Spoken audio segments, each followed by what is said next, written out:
मैं इससे और इनकार नहीं कर सकता था।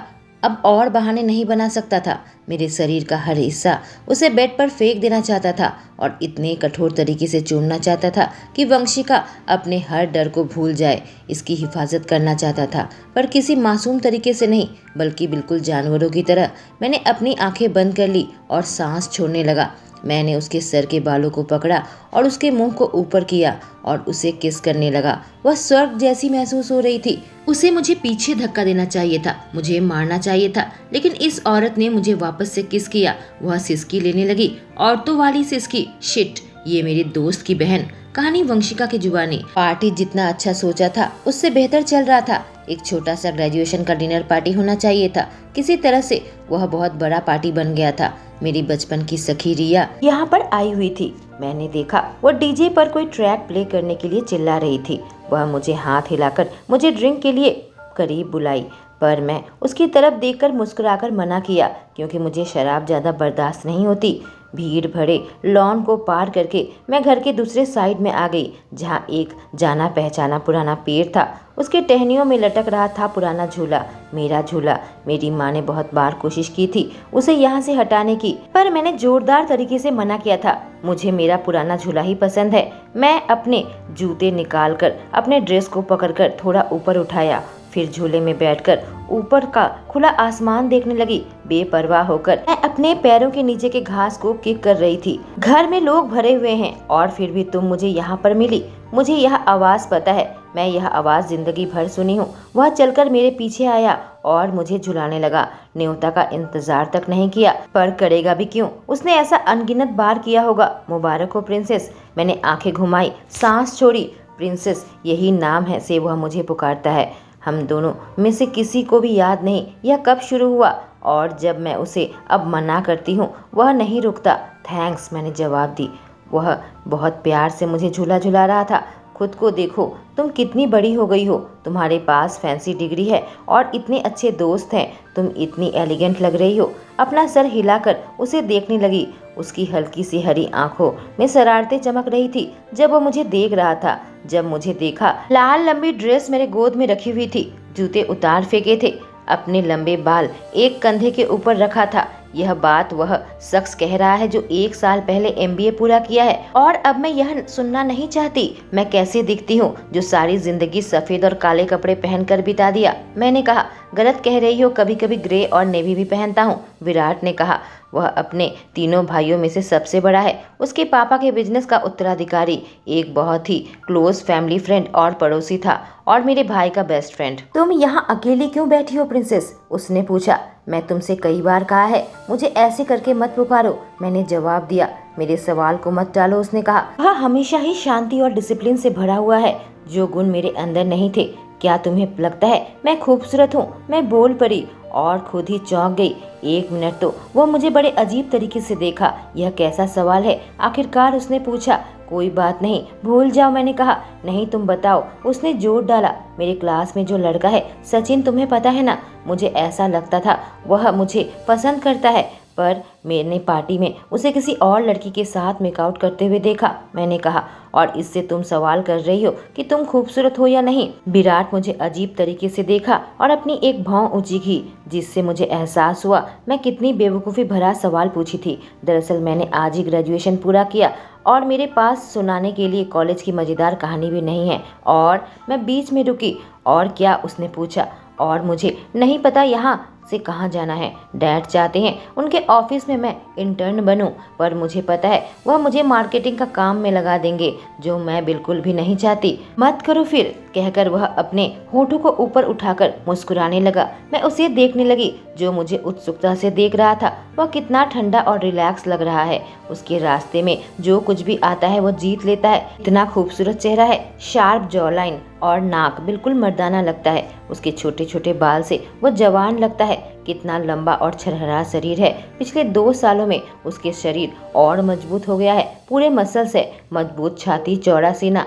तुम सपने में खो गई हो। उसके शब्दों से मैं अपने ख्यालों से बाहर आई और हल्का सा ब्लश करने लगी। मुझे पता है यह बेवकूफ़ी है, कॉलेज पास करके मुझे खुश होना चाहिए, मैंने कहा। उसने कहा, नहीं, बेवकूफ़ी भरा नहीं है। कॉलेज पास करने के बाद तुम अपने आगे के बारे में सोच रही हो, पर अभी वक्त है तो घबराओ मत, उसने कहा। मैंने कहा, तुम और जैक तो कहोगे तुम लोग तो सब कुछ जीत चुके हो। वंशिका इतने प्यार से मेरा नाम लिया कि अचानक से मेरे पेट में कुछ होने लगा। मैं उसे आंखों में देखने लगी और पहली बार मुझे एहसास हुआ उसकी आंखें कितनी खूबसूरत है और उसकी आंखों में डूबने लगी। वंशिका, तुम्हारा वक्त अभी शुरू हुआ है। तुम मात्र 21 साल की हो। जब तक तुम कोशिश नहीं करोगी तुम्हें कैसे पता चलेगा कि तुम क्या पसंद करती हो। हम खड़े हो गए और अलग अलग दिशा में जाने लगे। प्रिंसेस, उसकी उंगली मेरे बाजुओं को हल्का सा स्पर्श हुआ जिससे मैं जम गई। बहुत हल्के तरीके से छुआ था, हल्का सा रगड़ा था, फिर वह गायब हो गया। लेकिन सर से पांव तक एक बिजली सी दौड़ गई। मैंने अपना जूता उठाया और नींद से अपनी पलकें उसे देखकर झपकाने लगी। अजीब है, यह लड़का तुम्हारी खूबसूरती देख नहीं सकता। वह मनोरंजन के साथ मुझे देख रहा था। यह सब के बस की बात नहीं है कि तुम्हारी खूबसूरती को पहचान पाए, वंशिका, उसने कहा। और मैं ब्लश करने लगी और अपना सर हिलाते हुए हम दोनों अलग अलग दिशा में चले गए थे। मैं विराट को अच्छे से जानती हूँ। भले ही वह और जैक अच्छा दोस्त है और हमारे बीच में एक भद्र दूरी है, मैं उसे आजकल ज्यादा देख नहीं पाती। पूरी दुनिया जानती है हम दोस्त हैं, पर मेरा एक हिस्सा यह मानता है या फिर कम से कम मानना चाहता है। फिर भी गहराई से मैं जानती हूँ कि हम दोस्त नहीं हैं। हमारे रिश्ते का कोई नाम नहीं, हमारे रास्ते अलग है जो आपस में हमेशा टकराते हैं। लेकिन वंशिका और विराट के बीच में ऐसा कुछ नहीं जिसे छुआ जा सके। कहानी विराट की जुबानी। इस शनिवार फ्री हो क्या? जैक मेरे ऑफिस में घुसकर पूछा। वह चेयर में बैठकर अपनी टाई को ढीली करने लगा। देर शाम हो चुकी थी, ज्यादातर एम्प्लॉय वापस जा चुके थे। निर्भर करता है किसके लिए, मैंने कहा। मेरी माँ एक डिनर पार्टी दे रही है, उसने कहा। मैं बहुत बिजी हूँ, मैंने जवाब दिया। जैक अपना सर पकड़ते हुए कहा, मेरे लिए यह और मुश्किल मत बनाओ। मैं नहीं बना रहा। तुम्हारी माँ को यह बंद करना चाहिए। पार्टी में पैसे खराब करना, दोस्त मेरी मदद करना तुम्हारा फर्ज है, जैक ने कहा। तुमने पी रखी है क्या? मैंने पूछा। नहीं, वह चिल्लाया। यह 5वीं पार्टी है 1 महीने में जो उसने रखा है। मेरा मुंह लोगों को देखकर हंसते हंसते दुखता है, यहाँ तक कि मैं शराब भी नहीं पी पाता हूँ। जब भी गिलास लेता हूँ मेरी माँ मुझे घूर घूर कर देखती है। और अब वंशिका वापस आ गई है, मेरी माँ भी उसके आसपास दीवार खड़ा कर रही है। तुम अपनी माँ को समझाते क्यों नहीं? तुम्हारी बहन को परेशान करना बंद करे, मैंने कहा। ओ कम ऑन, मेरे डैड नहीं समझा पाते, मैं क्या करूँगा? और अब मेरी बहन वापस आ गई है, मेरी माँ और मेरे डैड पार्टी में 3 लोगों को मैं नहीं संभाल पाऊंगा, उसने कहा। मैंने कहा, तुम कुछ ज्यादा ही ड्रामा कर रहे हो। ठीक है, मैं अपने दोस्त को बचाने आऊंगा। विराट बहुत खुशी हुई तुम आए, मैं तुम्हें देख नहीं पाती हूँ, जैक की माँ ने कहा, जिससे मुझे और गुस्सा आने लगा। जबरदस्ती मैं एक मुस्कुराहट देकर उसे हक किया। तुम कितने हैंडसम दिख रहे हो, लड़कियां तो अपना होश खो बैठेंगी, उन्होंने कहा। और किसे पता में से एक तुम्हें पसंद आ जाए। पूरी दुनिया में कोई तो होगी जिससे तुम छुप नहीं पाओगे। यह उनका बहुत ही अच्छा तरीका था, यह मुझसे पूछने का कि मैं सिंगल हूँ या नहीं। ज्यादातर मैं ऐसे सवाल को अनदेखा करता हूँ, पर यह हमारी फैमिली फ्रेंड है जिससे मेरी माँ की बेस्ट फ्रेंड है और फिलहाल इस पार्टी की होस्ट। नहीं, ऐसी कोई नहीं है, मैंने जवाब दिया। और मेरी ऐसी कोई योजना भी नहीं है। वो हंसने लगी, कही, सब मर्द ऐसा ही कहते हैं जब तक उन्हें एक खूबसूरत चेहरा नहीं मिल जाता। अब जाओ पार्टी के मजे लो। जैक बाहर लॉन में है। मैं वहां जाकर जैक से बात करने लगा। थोड़ी देर बाद वह इधर उधर देखने लगा। मैंने कहा, तुम्हारे साथ क्या गलत है? जैक की आंखें इधर उधर चल रही थी। कहा, मुझे वंशिका कहीं नजर नहीं आ रही। मैंने कहा, शायद वह रिया के साथ होगी। नहीं, रिया तो वही है, सोफी के साथ, जैक ने इशारे से दिखाया। तब तक जैक का एक बिजनेस पार्टनर आ गया। मैंने कहा, मैं उसे ढूंढता हूँ। जब वह उससे बात करने लगा मैं वहां से निकल गया। मैं उसे ढूंढने लगा। ठीक उसी तरह की एक भूरे बालों वाली लड़की मिली, पर वह वंशिका नहीं थी। अपने आप ही मैं उसे झूले के पास गया जहाँ पर वह नहीं थी। मैं हॉलवे और लाइब्रेरी में भी देखा, उसे पुकारने ही वाला था जब उसकी हंसने की आवाज़ मुझे सुनाई दी। हॉलवे से होते हुए मैं किचन के पास पहुंचा। जिस लम्हे मैंने उसे देखा अपनी जगह पर रुक गया। वह कमाल की दिख रही थी। वंशिका बेहद खूबसूरत है, हमेशा ही ऐसा लगता है, पर अपनी सोच को हमेशा काबू में रखता था क्योंकि वह मेरे बेस्ट फ्रेंड की बहन है और मुझसे 3 साल छोटी भी। पर अब हम कोई टीनेजर नहीं, वो काफ़ी जवान औरत बन चुकी है और दर्दनाक तरीके से मैं इस बात से अवगत हूँ। वह एक लंबी ड्रेस पहनी थी, हल्के पर्पल कलर की, बहुत ही नर्म फैब्रिक थी, जैसे लग रहा था बादलों में हूँ। उसका उभार साफ साफ निखर कर सामने आ रहे थे।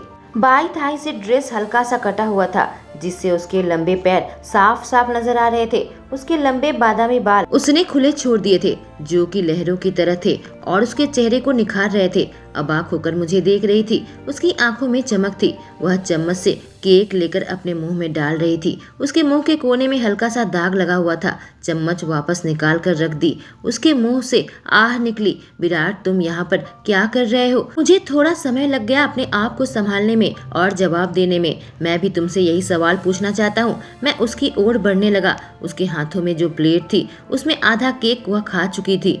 मैं कुछ कर नहीं सका, पर उसके चम्मच को हिलता हुआ देखने लगा जो उसके मुंह पर जा रहे थे। एक पल के लिए चिबाया, उससे पहले कि अपना जीभ निकालकर चॉकलेट को निचले होंठों से चाटती। उफ, उसके इस हरकत का मुझ पर इतना असर नहीं पड़ना चाहिए था, बल्कि असर पड़ना ही नहीं चाहिए था, लेकिन पड़ी, जिससे मैं खुद पर गुस्सा होना शुरू हो गया था। तुम्हारा भाई तुम्हें ढूंढ रहा था। मैं भाई शब्द पर जोर डाला, जैक कहने की जगह पर, क्योंकि मैं खुद को याद दिला रहा था यह लड़की कौन है। उसने एक टुकड़ा लिया और अपने जीभ में ठीक वैसे ही किया, जिससे कुछ पल के लिए अपनी आंखें बंद कर ली और अपने अंदर की इच्छाओं को दबाने लगा कि उसकी मदद करूं। इतने मुलायम रसीले होठ जो उसके जीभ चलाने से गीले हो रहे थे और वह संतुष्टि की सिसकी ले रही थी। मेरे शरीर के खास हिस्से पर इसका असर पड़ने लगा था। शिट, मुझे इस स्थिति को ठीक से संभालना चाहिए था कि किसी वक्त। तुम यहाँ क्या कर रही हो वंशिका? मैंने उससे पूछा। खा रही हूँ, उसने जवाब दिया। हाँ, मैं देख सकता हूँ, मैंने कहा। केक खाने में कुछ गलत नहीं है, वो काफी विश्वास के साथ बोली, जैसे कि कोई छोटी सी बच्ची हो जो चुपके चुपके चॉकलेट खाते हुए पकड़ी गई हो। मैंने अपनी एक भौं ऊंची की और अपने हाथों को अपने सीने में मोड़ लिया। ठीक है, उसने सांस छोड़ी, कहा। मुझे भूख लगी थी। मैं पूरे 1 हफ्ते से मीठा नहीं खाई हूँ। शायद मेरे शरीर को चीनी ना चाहिए, पर मेरे दिल को चाहिए। मेरी माँ ने कुछ लोगों से मिलवाया, जिनमें से एक केक खा रहा था, तो मैं खुद को रोक नहीं पाई।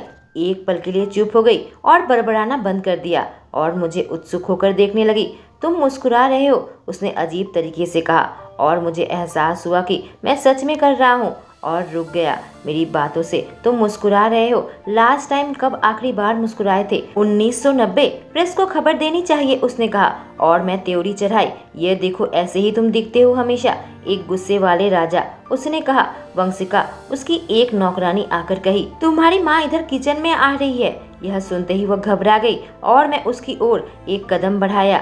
यह एक गलती थी। मैं उसके पर्सनल स्पेस में पहुंच चुका था, उसके इतने पास कि मुझे एहसास हुआ वो कितनी छोटी है। मेरे इतने पास थी, मैं झुककर उसे देख रहा था और मुझे चेतावनी मिली कि मुझे सावधान रहना चाहिए उसके साथ। विराट, उसकी आंखें बड़ी बड़ी हो गई, मुझे कंफ्यूजन के साथ देखने लगी। मैं उसके चेहरे तक पहुंच गया और अपने अंगूठे को उसके होंठ के कोने में चलाया और चॉकलेट के दाग लगे थे उसे मिटाने लगा। मेरा स्पर्श से उसके शरीर जम गया और निचले होंठ काटने लगी। वह कितनी मुलायम और गर्म त्वचा थी जो मेरे अंगूठे के नीचे थी। उसके परफ्यूम की खुशबू जंगली फूल और सुबह के बारिश के जैसी थी, जिससे मैं अपने होश खोने लगा। मेरे शरीर का एक खास हिस्से में खून दौड़ने लगा था। मेरा दिमाग बहुत सारी तस्वीरें दिखाने लगा था, जहां वह बड़े अजीब तरीके से मेरा नाम पुकार रही थी। खतरनाक रूप से वह अलग था। मैं उसके हाथ से वह प्लेट ले लिया और वह चम्मच भी दूसरे हाथ से ले लिया, जिससे हमारी उंगली आपस में टकराई और एक झटका सा लगा। उसकी माँ किचन में आ गई। वंशिका, तुम यहाँ क्या कर रही हो? मैं चाहती थी तुम यहाँ सबसे मिलो। यहाँ पर छुपे रहने का कोई फायदा नहीं, उन्होंने कहा। यह मेरी गलती थी, लॉरेन आंटी। मैं मुड़ गया और उनके सामने खड़ा हो गया और वंशिका को मेरे पीछे छुपाने लगा। मुझे भूख लगी थी और वंशिका बहुत दयालु है कि मुझे खाने के लिए कुछ दिया। मैंने अपना पॉइंट साबित किया। मैंने केक का एक टुकड़ा काटा, इससे पहले कि एहसास होता बहुत देर हो गई है। मैं उसी के झूठे चम्मच अपने मुंह में डाल लिया, उस मुंह का चम्मच जो मुझे अपनी ओर खींच रहा था। लॉरेन के चेहरे के भाव बदल गए, एकदम रिलैक्स हो गई, खुशी खुशी कही, कोई बात नहीं डार्लिंग, मुझे माफ करना। मेरे पीछे वंशिका के मुंह से आवाज निकली कि उसकी माँ का दिल इतना जल्दी कैसे परिवर्तित हो गया। ऊपर ही जा रही हूँ माँ, उसने जल्दी से कहा। नहीं बेटा, अपना टाइम लो और ध्यान रखना कि तुम अच्छे से विराट को खाना खिलाओ। तुम दोनों लंबे अरसे के बाद मिले हो। तुम्हारा कॉलेज और विराट का काम, दोस्तों के लिए अच्छा समय है, आपस में कैचअप कर लो। और सारा, दोनों को तुम वाइन और कुछ केक दो, लॉरेन ने कहा। वह मुस्कुराई। उसकी आंखों में मनोरंजन था। मुझे लगता है उन्हें कुछ पता लग गया है, वंशिका फुसफुसाई। मैं नखरे की मुस्कान देते हुए उसे देखा। वह मेरी चम्मच है, तुम्हें पता है ना, मेरे सारे जीवाणु तुम्हारे अंदर चले जाएंगे। वह अपनी एक भौं को उठाकर कही। मैंने एक बड़ा सा टुकड़ा उसी के चम्मच से उठाकर खाया और अपनी आंखों से उसे दबाया। वह अपनी आंखें घुमाने लगी। अगले वीकेंड क्या कर रहे हो, उसने पूछा। जैक कुछ ट्रिप के बारे में बता रहा था। मैंने कहा, हाँ, मैंने जैक से कहा था कि वह तुम्हें भी आने को कहे।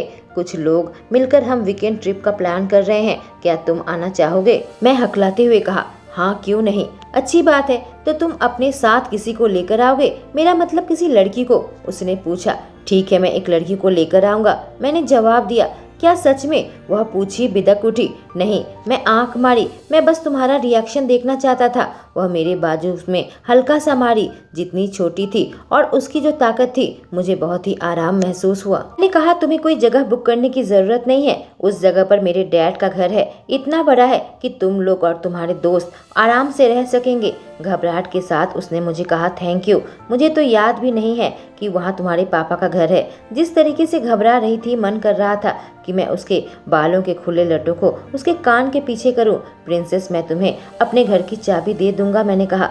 थैंक यू, मुस्कुराने लगी। यह कितनी खूबसूरत लगती है जब मुस्कुराती है, उसकी आंखों चमकने लगते हैं और मैं सारे घर की चाबी उसके कदमों में रख सकता हूँ ताकि वह छुट्टी मना सके। अगर वह मुझे देखकर ऐसे ही मुस्कुराना जारी रखे तो मेरे अंदर से आवाज आई, जो कि हमेशा सही होती है, कि मैं मुसीबत में हूँ। और एक 5 फीट 5 इंच लड़की की चमकती हुई आंखों और मुस्कुराहट से आ सकती है। और सच पूछो तो यह बिल्कुल भी अच्छी बात नहीं है। कहानी वंशिका की जुबानी। विराट का यह घर बहुत ही बड़ा है और हम पूरे 13 लोग आए थे। घर में बेड रखने के लिए बहुत ही ज्यादा जगह थी, इससे दुगने लोग यहाँ रह सकते थे, लिविंग एरिया को छोड़कर, जो कि बहुत ही अच्छे साइज का था और उसके अंदर एक स्विमिंग पूल भी था। बाहर के दृश्य भी बेहद खूबसूरत थे। बर्फीले पहाड़ नजर आ रहे थे।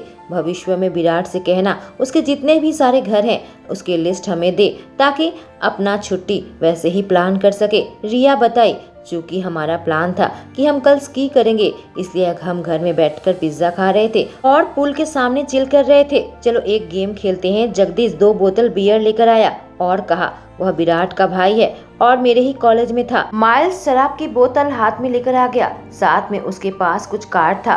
ड्रिंक डेयर गेम खेलते हैं, जगदीश ने कहा। हमें एक कार्ड चुनना पड़ेगा, अगर तुमने डेयर किया तो बाकी के ग्रुप को शॉट लेना पड़ेगा और अगर तुमने डेयर लेने से मना कर दिया तो तुम्हें 2 शॉट लेना पड़ेगा। एक और रूल है, अगर तुमने 2 डेयर करने से इनकार कर दिया तो तीसरा डेयर करना ही होगा। सुन लिया वंशिका, तुमने डेयर करना ही पड़ेगा। जगदीश ने मुझे चुनौती दी। ठीक है, मैं इनकार कब कर रही, मैं जवाब दिया। वह मजाक उड़ाने लगा, तुम हमेशा करती हो, हमेशा कोई बहाना मारकर तुम डेयर करने से बच निकलती हो। एलेक्स कार्ड निकाला, उसमें लिखा हुआ था, एक अजीब सी सेल्फी लेकर इंस्टा में पोस्ट करना है। वह गरजा लेकिन फैसला किया कि वह ऐसा करेगा। उसने शर्ट उठा के अपने दांतों में पकड़ लिया और एक सेल्फी निकालकर उसे पोस्ट कर दिया। उसने डेयर पूरा किया, इसलिए सबको शॉट लेना पड़ा। 2 डेयर हुआ, 2 शॉट लेने पड़े और मेरी हालत खराब होने लगी। मैं बहुत ही शुक्रगुजार थी जब अगले 2 लोगों ने डेयर करने से मना कर दिया और मुझे एक ब्रेक मिल गया। अब मेरी बारी थी। उसमें आया, अपने कपड़े निकाल कर सोशल मीडिया में पोस्ट करना है। मैं त्योड़ी चढ़ाई। मैं अपने स्वेट पैंट पहनी थी, अंदर कोई टी शर्ट नहीं था। अंडरगारमेंट्स में मैं कोई तस्वीर लेकर सोशल मीडिया में नहीं डाल सकती, तो मैंने शॉट ले लिया। मैंने कहा, क्या मैं इसे 2 शॉट मान सकती हूँ? मेरा गला जल रहा है। नहीं, तुम्हें एक और लेना पड़ेगा, एक दोस्त ने चिल्लाया। बाकी भी सारे लोग हाँ में हाँ मिलाने लगे। मेरा सर पहले से ही घूम रहा था। अगर यह एक और शॉट लेगी तो यह यहीं पर सो जाएगी, रिया ने कहा, जो मुझे बचाने को आई। सब ने मान लिया और गेम जारी रहा। हमें और 2 शॉट लेने पड़े थे और मैं होश खोने के एकदम किनारे में आकर लटक रही थी। मैंने अपना कार्ड लिया और पढ़ा, पर मेरी हिम्मत नहीं हुई कि मैं इसे जोर से पढूं, इसलिए मैंने अपना कार्ड एलेक्स को दे दिया जो मेरे बगल में बैठा हुआ था। अपना फोन किसी भी ऐसे इंसान को दे दो, अपने विपरीत लिंग से हो, उसे 2 मिनट तुम्हारी सारी तस्वीर देखने दो, इससे पहले कि लोग रिएक्ट करते। मैं ग्लास ले ली और शॉट ले लिया। मैं नहीं चाहती कोई भी इंसान मेरे पर्सनल स्पेस के अंदर आए। लास्ट राउंड है, होश में रहो। एलेक्स मुंह दबाकर हंसा।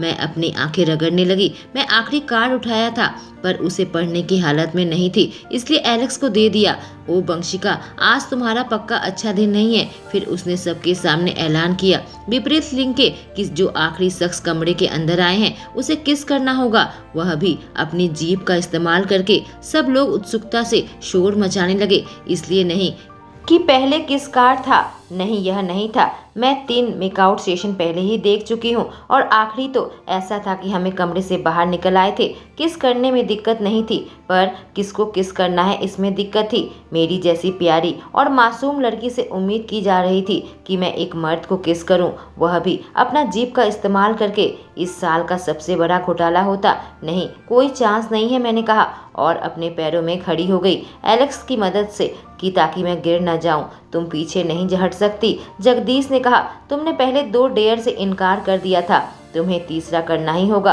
तुम्हें क्यों परवाह है, मैं हकलाते हुए कही। मैं तुम्हें किस नहीं कर रही, तुम आखिरी इंसान नहीं थे जो इस कमरे में आए थे, जगदीश ने कहा। रूल तो रूल है, रिया पूछने लगी। कमरे के अंदर आखिर में कौन आया? मैंने एक तकिया उठाकर उसे मारा। बेवकूफ लड़की, उसे मेरी मदद करनी चाहिए। कम ऑन डार्लिंग, मैं बहुत अच्छा किसर हूँ, माइंस ने कहा। मुझे लगता है मैं उल्टी करने वाली हूँ, मैंने कहा और वह झुंझलाहट में लगा जैसे मुझे बेहद नींद आ रही थी और मैं ऐसे ही रिएक्ट करती हूँ जब मैं पीती हूँ। वह नखरे की मुस्कान देने लगा। मुझे लगा इसे एक घूंसा मारूं, पर मुझे पता है कि अगर मैं होश में भी होती पर उसके ताकत के सामने कुछ नहीं कर पाती। कुछ हाथ मुझे उसकी ओर धकेल दिया और फोन हमारी तरफ तैयार था, जो कि इस लम्हे को, और मुझे यकीन है कि मुझे कोई यह भूलने नहीं देगा। मैंने सोचा मैं नाटक करूं बेहोश होने का, इससे पहले कि कुछ करती। माइल्स अपने हाथ मेरे कमर पर रख दिया और मुझे अपने करीब खींचा जब तक हमारा सीना नहीं चिपक जाता। मैंने अपनी आंखें कसकर बंद कर ली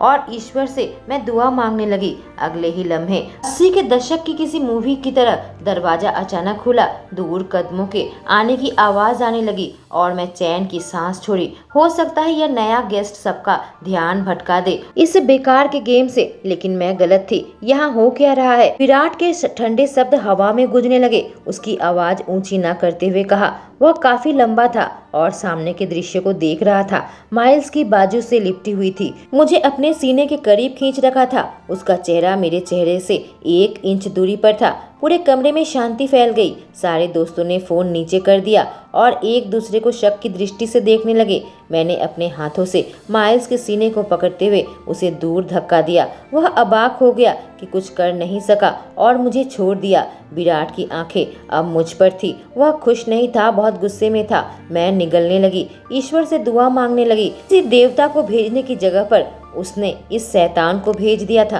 कहानी विराट की जुबानी। मैंने अपना सर टेढ़ा किया और अंदर ही अंदर गरजने लगा। जैक ने शाम की फ्लाइट कैंसिल कर दी थी। उसके पापा ने कहा वीकेंड में उसके पापा को उसकी जरूरत है। वह अगले दिन आएगा, इतना ही काफी है। अगर वह आया तो, जिससे मैं 12 नए ग्रेजुएट बच्चों के साथ अकेले रह गया था और वंशिका। मैं अपनी सीट्स में आड़ा टेढ़ा बैठा हुआ था। मेरा ड्राइवर बताया कि उनकी केयर टेकर से बात हुई है। वह लोग पूल के आसपास बैठकर डिनर कर रहे हैं। 1 हफ्ते हो गए थे मैं वंशिका से कोई बात नहीं किया था, फिर भी अक्सर मैं उसके बारे में ही सोचता रहता था, जो कि मैं खुद को स्वीकार नहीं करना चाहता था। उसे वह खूबसूरत पर्पल कलर की ड्रेस में देखना, उसकी गर्दन, उसकी वह उभार, उसकी कमर, अपने ख्यालों से एक झटके से बाहर आया। मेरे साथ जरूर कुछ गलत है। ड्राइवर कार रुका और मैं उससे बाहर निकलकर घर के अंदर आ गया और सामने जो दृश्य था उसके लिए मैं तैयार नहीं था। माइल्स वंशिका को पकड़ा हुआ था अपने हाथों में और उसे चूमने जा रहा था। यहाँ क्या हो रहा है? मेरी आवाज से 12 लोग मेरे ओर देखे, बिल्कुल सदमे में देखे थे, पर मैं उन लोगों को नहीं देखा। अगर यह 5 सेकंड में उसे जाने नहीं देगा तो मैं उसे पंच करूंगा। माइल्स की किस्मत अच्छी थी कि वंशिका ने उसे पीछे धक्का दिया और बिदक कर चौड़ी आंखें करके मुझे देखने लगी। आंखें फरफराने लगी। उसकी आंखों में सदमा था, पक्का इसने पी रखी थी। इसके चेहरे के इस लुक को अनदेखा करके मैं और पास आया और वंशिका का हाथ पकड़कर माइल्स से और दूर कर दिया। अगले ही पल मेरे दिमाग काम करना बंद कर दिया।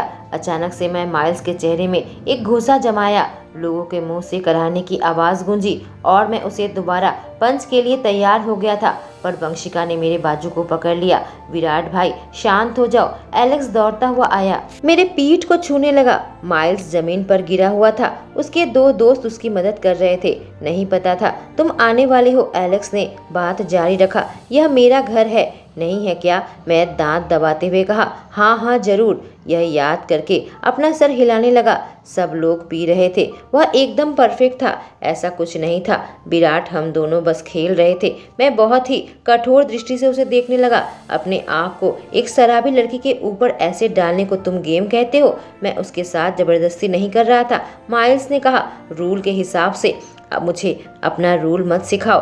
अगर उसने पी रखी है तो अच्छा रहेगा, उससे अपना हाथ दूर रखोगे, मैंने जवाब दिया।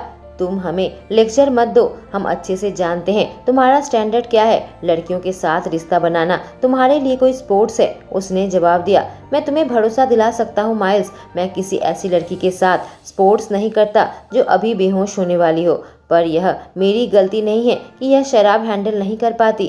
फिर इसे खेलना ही नहीं चाहिए था, माइल्स ने कहा। मैंने सोचा हाँ सच में उसे नहीं खेलना चाहिए था। काफी गुस्से में था।